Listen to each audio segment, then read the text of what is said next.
My name is Elizabeth Jansen and I'm the flute professor at Texas A&M University, Kingsville. Today's video is about applying some more advanced practice techniques once you've learned the basic approaches to the A-flat minor etude by Bohm from the Texas All-State Etudes. In the previous video, we talked about preparing the rhythms in this etude for the flexibility that would be required from a really expressive etude like this one. In this etude, I want to talk about colors. This is a fine-tuning of the basic sound that we're able to create on our instruments, and that they're developed in several ways. Colors can be explored through dynamics, which Bohm helps us with.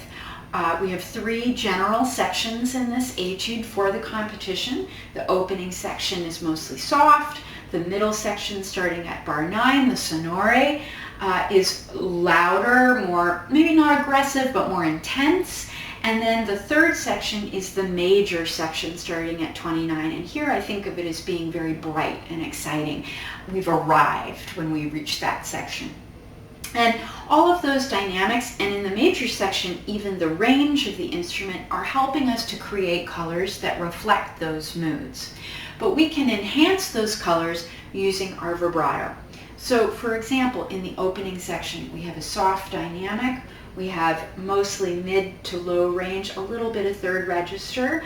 I want to choose a vibrato that will reflect that peacefulness at the beginning, or perhaps the mysteriousness, depending on how you are envisioning hearing that music.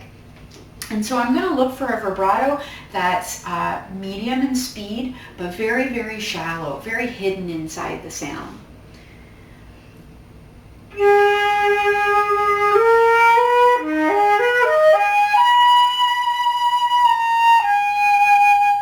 It's going to add a little warmth to the color, especially as I crescendo into the second register, but it's not going to detract from it or overwhelm it, because I'm really trying to keep it very subtle and quite shallow.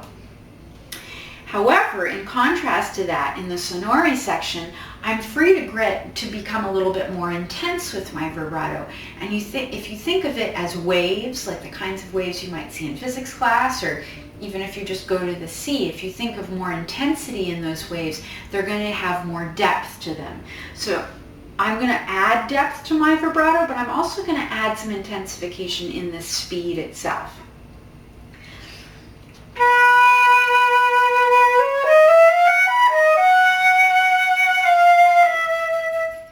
Now, my color isn't going to stay the same. I'm going to shade that just like I would shade the dynamics. So when I'm tapering in dynamic, I'm also tapering the depth and speed of my vibrato to reflect that. But when I have a chance to be really rich and thick and intense, then I can really emphasize the vibrato a little bit to help give my sound more depth. When we get to the major section,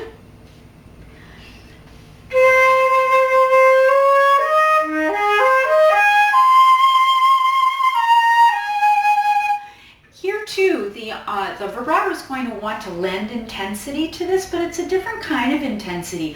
I feel like this is very open. So I slow down the speed of my vibrato a little. I still keep a similar depth, but I'm opening my body a bit more to accommodate that vibrato, so there's more resonance in the sound, and the vibrato feels more organic in that quality of sound.